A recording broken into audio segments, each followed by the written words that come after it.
Friends, welcome back to our channel Siri from Rayalaseema. ఇవాళ నేను చూపించబోతున్న recipe వచ్చేసి ఆనియన్ పరాటా అండి. ఇది మనం మార్నింగ్ బ్రేక్ఫాస్ట్ లాగా అయినా తీసుకోవచ్చు, లేదా డిన్నర్ లాగా అయినా తీసుకోవచ్చు.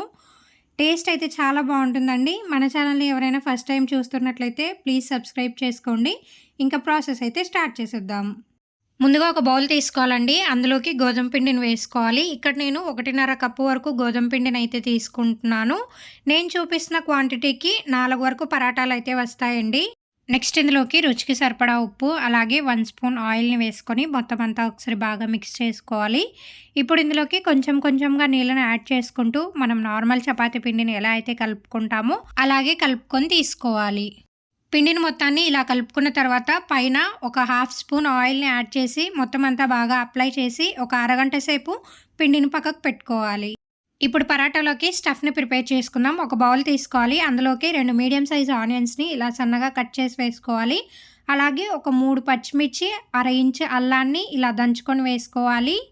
నెక్స్ట్ ఇందులోకి 1 స్పూన్ గరం మసాలా, 1 స్పూన్ జీలకర్ర పొడి, 1 స్పూన్ ధనియాల పొడి, అలాగే రుచికి తగినంత ఉప్పు, 1/2 స్పూన్ కారం వేసుకొని అలాగే 2 స్పూన్స్ పప్పుల పొడిని వేసుకోవాలి.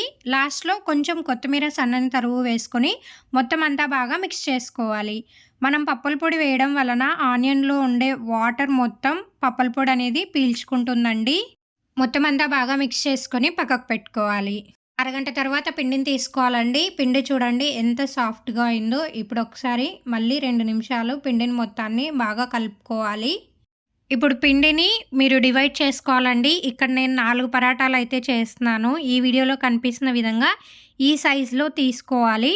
నెక్స్ట్ ఒక్కొక్క పిండి ముద్దని తీసుకొని ఇలా పొడి పిండిలో డిప్ చేసి ఒక చిన్న సైజ్ పూరీలాగా అయితే రోల్ చేసుకోవాలి.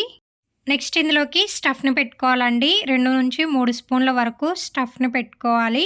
నెక్స్ట్ ఇలా వీడియోలో చూపిస్తున్న విధంగా మొత్తం అంతా పైన పార్ట్ని కవర్ చేసుకుంటూ ఆ స్టఫ్ని అనేది లోపలికి తోస్తూ ఉండాలి. పైన మిగిలిపోయిన పిండిని అనేది ఇలా వీడియోలో కనిపిస్తున్న విధంగా సైడ్కి తీసేసుకోవాలండి. తరువాత ఇలా చేత్తో మొత్తం ఆనియన్స్ అనేవి బయటికి రాకుండా కవర్ చేసుకోవాలి. ఇప్పుడు పొడిపిండిని చల్లుకుంటూ మొత్తం అంతా చిన్నగా నిదానంగా పరాటానైతే రుద్దుకోవాలండి. ఇలా ఈ సైజులో ఈ థిక్నెస్తో అయితే పరాటాను రుద్దుకొని పక్కకు పెట్టుకోవాలి. రిమైనింగ్ పిండిని అంతటినీ కూడా ఇలాగే పరాటాలాగా చేసి పెట్టుకోవాలి. తర్వాత ఒక ప్యాన్ పెట్టుకొని హీట్ చేసుకోవాలి. హీట్ అయ్యాక ఒక్కొక్క పరాటాని నెమ్మదిగా ప్యాన్ మీద వేసుకుంటూ అటు ఇటు తిప్పుకుంటూ కాల్చుకోవాలి. పరాటాని వేసిన వెంటనే ఆయిల్ అప్లై చేయకుండా ఒక సైడ్ అటు ఇటు నార్మల్గా కాల్చిన తర్వాత ఆయిల్ని అప్లై చేసుకోవాలి.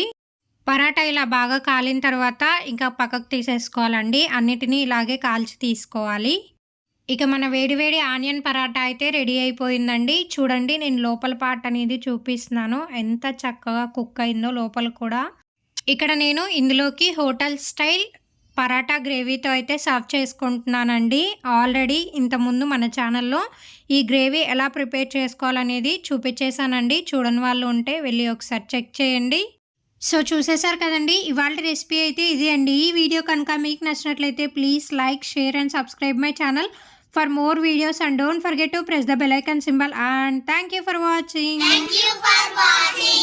Subscribe Siri from Rayasingh YouTube channel.